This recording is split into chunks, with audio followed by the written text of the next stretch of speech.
Have you got a story to share? The experiences that you went through those dark times need to be told, need to be heard. The teachings, the lessons. I know when I had a stroke scare that it changed my life. My name's Jay from Journey of a Whitefeather, and I run a show on Spotify and all good platforms called A Chat with Jay.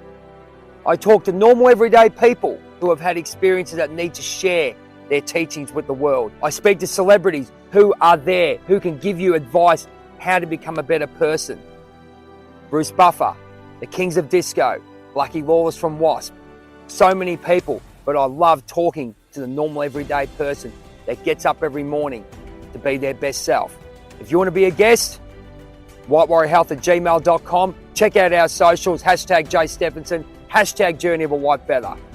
Take care and always be the best there is, the best there was, and the best there ever will be. G'day guys, this is Jay here from Journey of a Whitefeather, A Chat with Jay, opinions and views, koalas, kangaroos, Steve Irwin impersonations, and this is the Robin Hood effect. We're talking to a very good friend of mine. We've met basically through the election, if you want to call it that. We are funny. She's a lovely lady, mate. We have some chats and she has a lot to say about a few topics, but this is the Chief Disruptor. I love it. I absolutely love it. You can read into what you want to read into with that, but this lady is amazing. We've had some really solid chats, and I think we got to know each other during the election period. And yeah, we're both on the same path about wanting the best for humanity, I guess, in some ways, and informing people about what's actually happening and what they can do for themselves. But you're studying you got to get a PhD. I'm just going to let you introduce yourself. I don't know why I'm taking this because I talk too much sometimes, but this is a good thing. That's why we get on really well here. We've had some cool chats, but thank you so much for coming on. It's no, my pleasure, Jay. My pleasure. So yeah, I came on socials more passionately through the election. Yep. So my background is really, really varied. I joined the Labor Party when I was 16 because my parents were big Labor people. Yep. I was with them until I was about 21 or 22. At 21, I worked for the Federal Minister for Immigration as a policy advisor. And then I ended up working for NGOs and government. And then I went back years later and I joined the Liberal Party and I started working for the Libs. So I worked for the Libs until 2021. So I know a lot about politics. I know it as a member of two political parties, and I know it as a policy advisor or senior policy advisor that sat in meetings with cabinet ministers and heard like what they talked about and saw how bureaucrats operated. So, I'm passionate about educating people about that. And I came on around the election because someone on Twitter, this guy called Greg Bean, said, 2.2 million people didn't vote at the last election. And I thought, holy cow, like we can see now in Victoria, there's that seat that is down to the wire, right? It's like 50 votes. And I think I did look that up. It's a couple of thousand people that didn't vote. So it does make a massive difference because if those people knew that it would come down to 50 votes and that Tim Wilson would have won, maybe they would have been happier and given him those extra 50 votes, or maybe they would have given Nicole those extra 50 votes. That's right. So that's why I sort of started. And the other thing is I really, really, really love Rennick, right? So Senator Jared Rennick, to me, is amazing because of the questions he asks in Parliament. He asks all the right questions and you see the bureaucrats, like he just shows up what idiots they are, right? Does. Like they just don't know anything about anything. Yep. Oh, we'll take that on notice, and stuff like that. Oh, no, we didn't plan for that. So, I'm really sad that he didn't get in because he was the one that was keeping the bastards honest in Parliament. Yep. And that phrase came from a guy called Senator Don Chipp, who set up the Australian Democrats. So, I love the Australian Democrats, and in between not being a member of the Labor Party or the Liberal Party, I had entertained the idea of joining them. but unfortunately they started sleeping with each other with Labor. Yeah, wow. And I just thought, I can't do this. And anyway, I met some, interesting libs, and that's why I joined the Liberal Party. I also read up a lot about Menzies, and he's the guy that I really liked. Menzies was the guy who I think in a parallel universe was a bit like Rennick. He had a minor party. And what he did is he created the United Australia Party by bringing together all these smaller parties. And that became the Liberal Party of Australia. So, I think, I love politics. I love people, that are passionate about politics. I'm just as stunned as everyone else about the election. Yeah, well. Completely gobsmacked. But, moving on from that, apart from that, I'm applying for a PhD, looking at how can we predict retirement outcomes for Australians.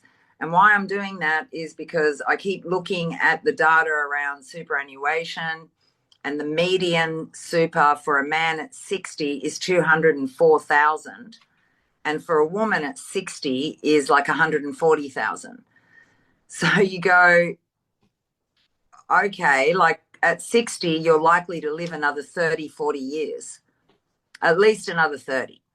What was the, can I just ask again, what was the exact question you were asking for your PhD? Was how can we predict the age?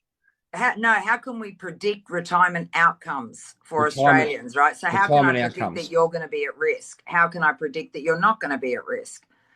So it's building a retirement index for Australia, right? And I think what happened is the idea of super is lauded around the world because it is a world first, right? Where employer contribution to superannuation, your retirement income. Yep. But so many things have happened since then, right? Yeah, the idea was great, right? The idea sold us this beautiful fantasy that we're not going to put any more pressure on the age pension, so that can look after people that have never worked or are unable to work or whatever, and everyone's going to have superannuation. What superannuation, at the time it was created at a time where people had full-time jobs. And they worked in those jobs for 30, 40 years. Yep. That's where superannuation works. For people who are self-employed, for people who are gig economy workers, for people who are part-time workers, for people who are freelancers, the casualisation of work, which has brought in all these people that don't have continuous employment for 30 or 40 years, has put a crack in how much super you're able to acquire. Now, for women, it gets worse because women do stop to have children. Yes. Not as many now, but like my generation, definitely women stopped to have children. So we were out of the workforce sometimes for a year, sometimes for 3 years, and there's no superannuation that you have during that time. Yeah. The other thing that superannuation didn't really account for is divorce. So superannuation, if you've got 204 as a man and your wife's got 140. I mean, it's not brilliant, but it's better than just having 140 separate from 204K. So it didn't account for the casualised workforce. It didn't account for women, which is like ridiculous. And it didn't account for the fact that now housing, right? Because if you look at superannuation, there's an assumption that we will own a home outright when we retire. So again, when super was constructed, home ownership was high. It was like 60%. But that's really our parents' gen. Our parents' gen were the ones that were the post-war boomers who actually had the capacity because they were earning, even $40,000, $50,000 a year. Like my parents, they weren't wealthy, but they were public servants. And they were able to buy houses because the houses were 200,000, not 2 million. Right? So everything was so different. So this idea, which essentially was a great idea, didn't account for all of that. And then we didn't account for some super funds being run by unions. And we didn't account for some super funds being run by, Goldman Sachs type corporations. Yep. And we didn't think about the fact that our super funds, and you've raised this, are investing overseas, right? So the majority of super funds are actually investing our money overseas and not in Australia. So all of this just got me thinking, like, we've got to be able to predict who's going to be in trouble and why. Like, we have so much data now, right? Like, so I know, because I've looked at the data by local area, by local government area, by state and federal electorate, and you can see how many people at what age are renters.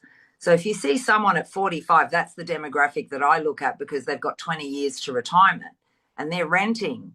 You have to start sweating and going, okay, well, where are they going to live? Like, they've got 20 years, which is great.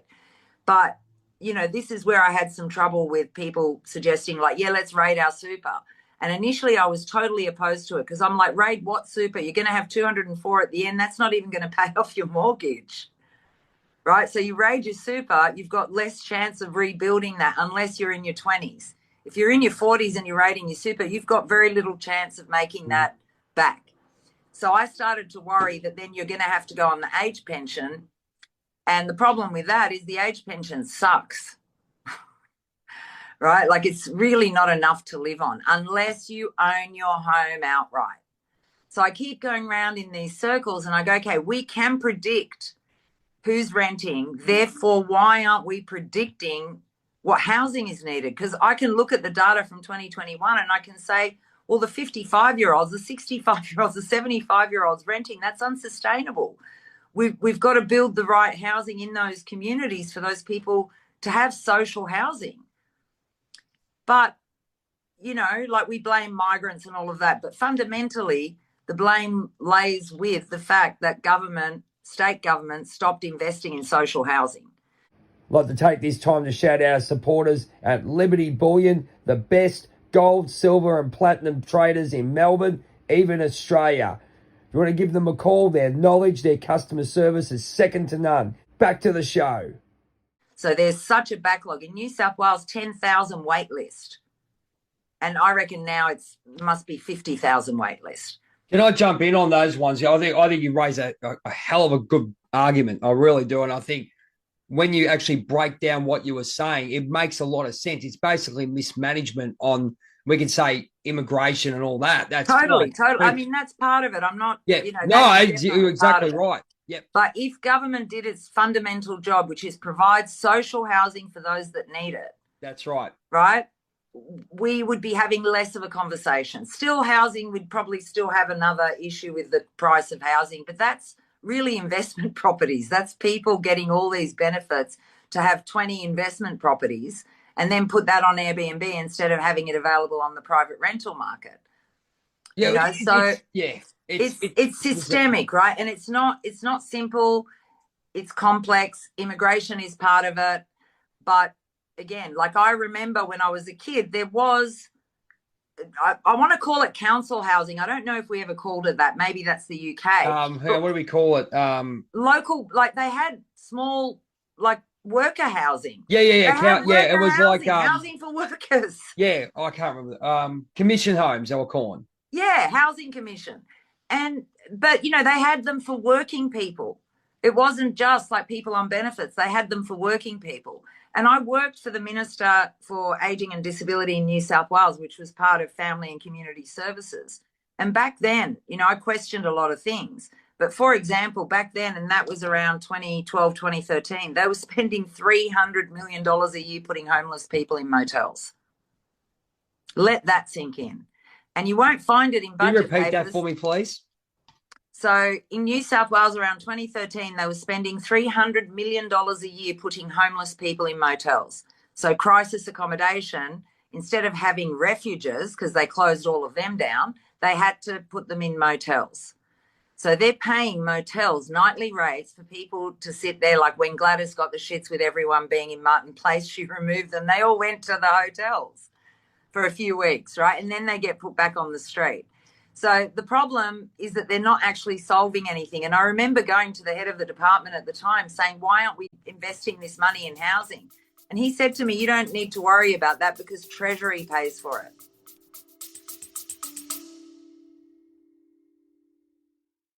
I'd like to take this time to shout out our supporters at Liberty Bullion, the best gold, silver and platinum traders in Melbourne, even Australia. If you want to give them a call, their knowledge, their customer service is second to none. Back to the show.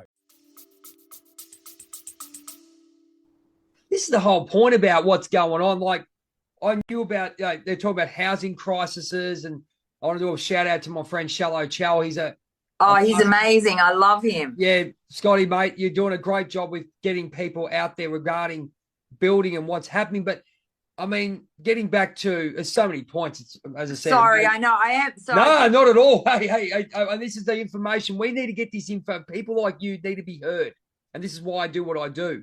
And part of the Robin Hood effect, voice, awareness, getting people aware. But I want to talk quickly. Let's go number one, superannuation.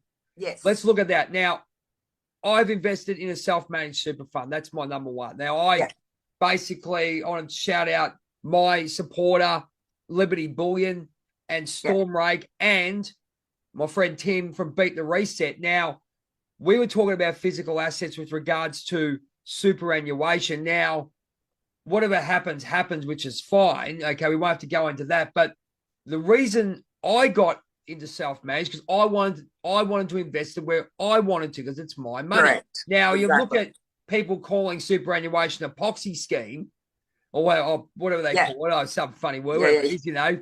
I got the Aussie accent, mate. That's where it goes. But they call it some sort of poxy scheme, whatever it is.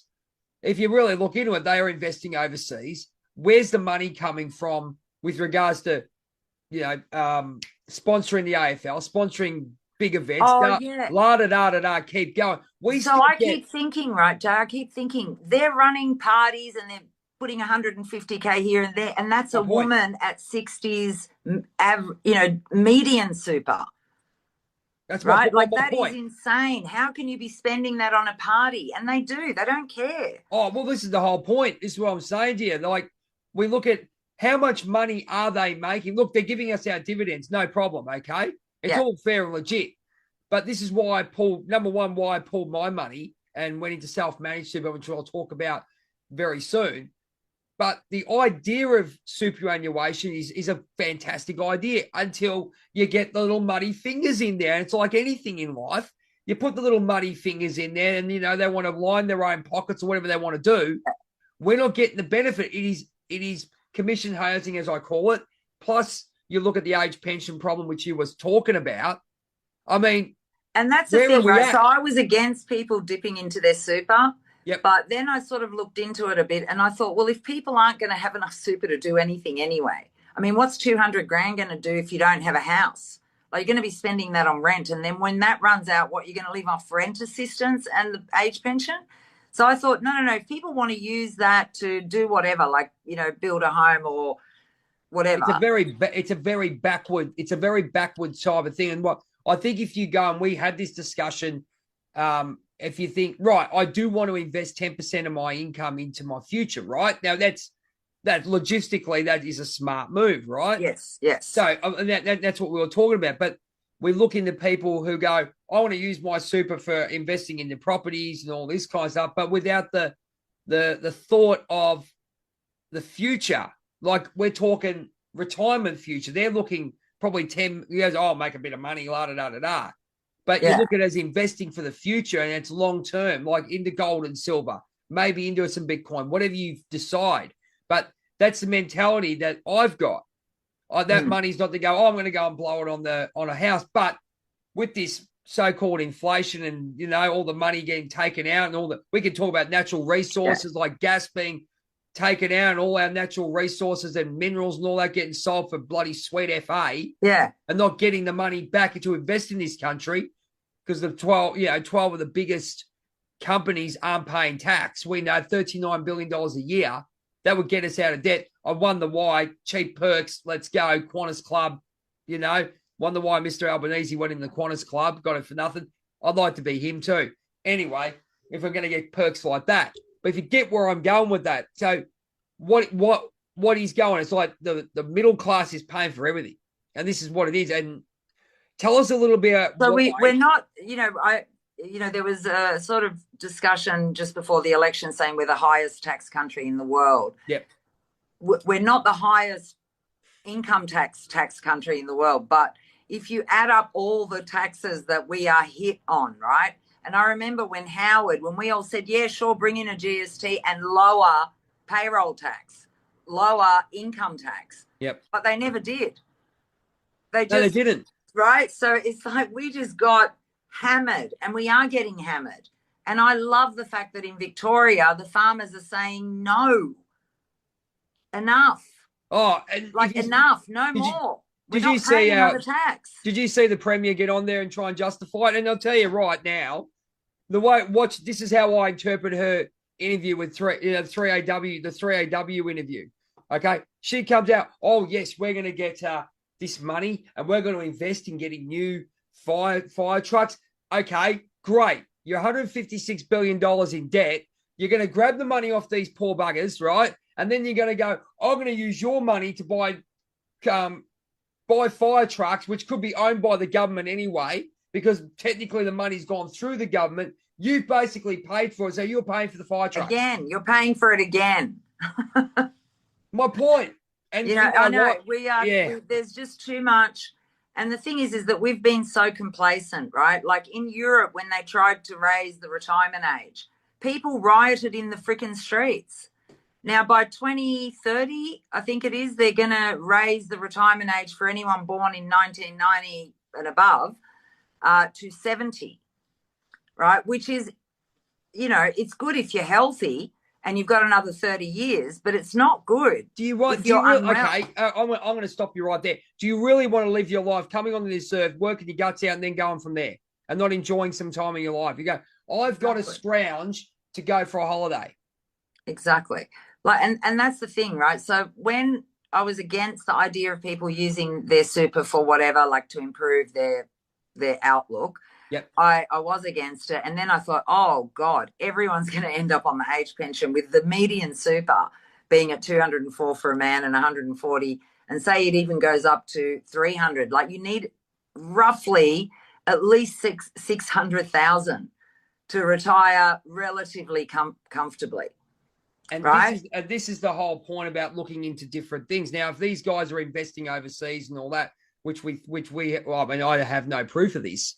We've got no. Like that's what Renick was talking about. Like they should be investing in Australia. They shouldn't be, And look, they'll say that it's about diversifying the investment, right? It's about giving us a better opportunity as members for them to invest in stuff overseas that might be bringing a bigger return than just investing in Australia.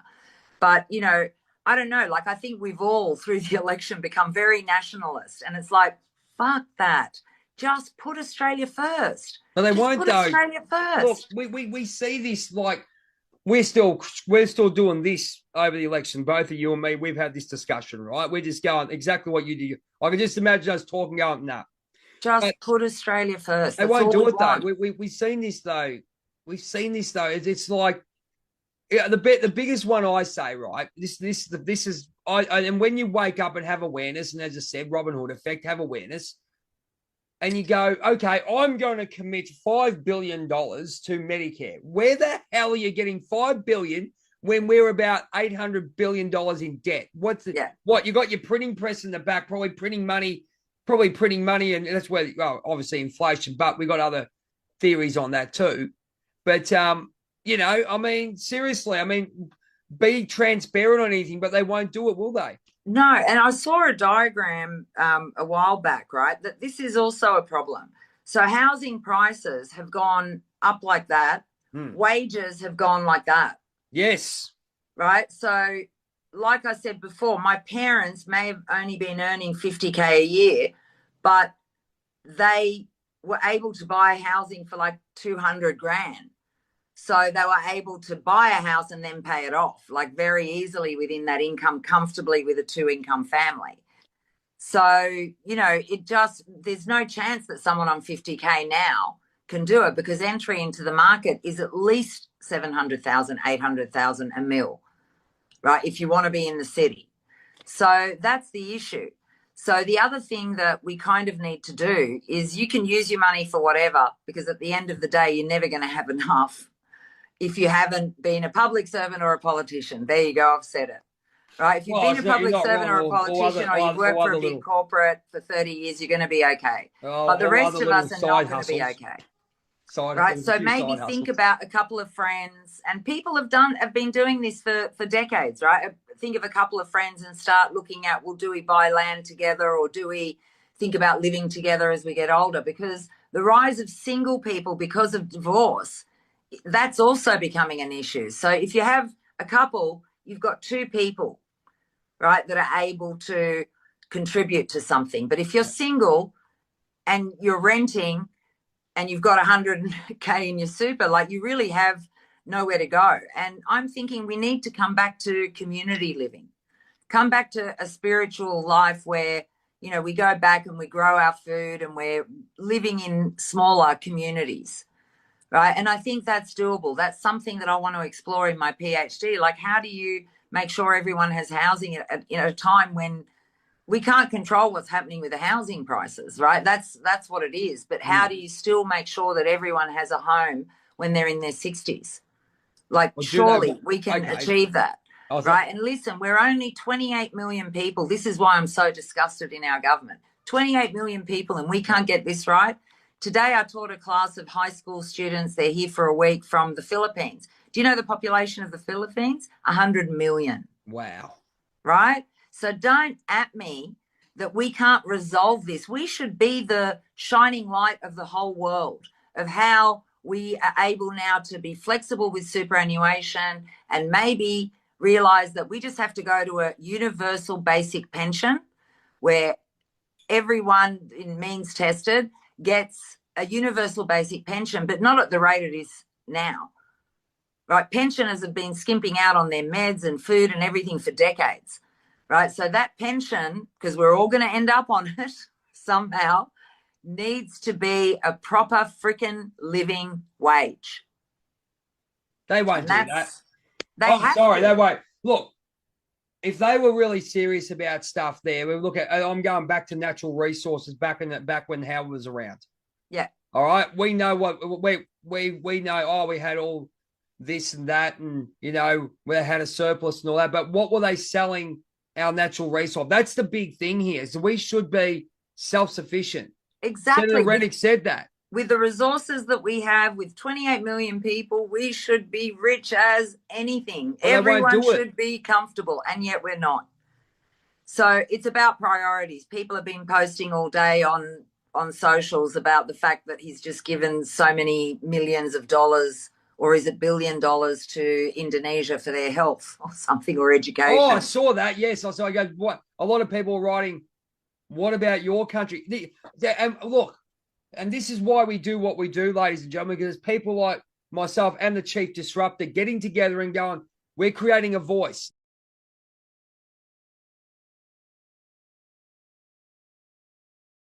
So everyone knows I love YMCA, the Village People. I got the honour of interviewing 4 members of the current Kings of Disco.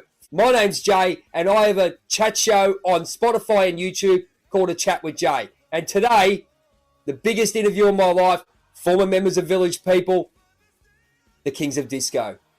Bill Whitefeather, the construction worker. Eric Elizonia, the Leatherman. Alex Briley, G.I. Joe Army Man. And Ray Simpson, one of the best frontmen I've seen. He's the copper. We reminisced about the 70s, 80s, and 90s, but we know they're called the Kings of Disco. But what happened? Let's see when we talk to them on our show. But also, we're going to find out how to get them down here, because when they were here in 2017, they rocked the house, and they can do it again. Spread this video around. Looking forward to releasing it. And thank you so much, the Kings of Disco. We want you down under again, and we look forward to seeing you soon. Thanks so much, and always do the YMCA.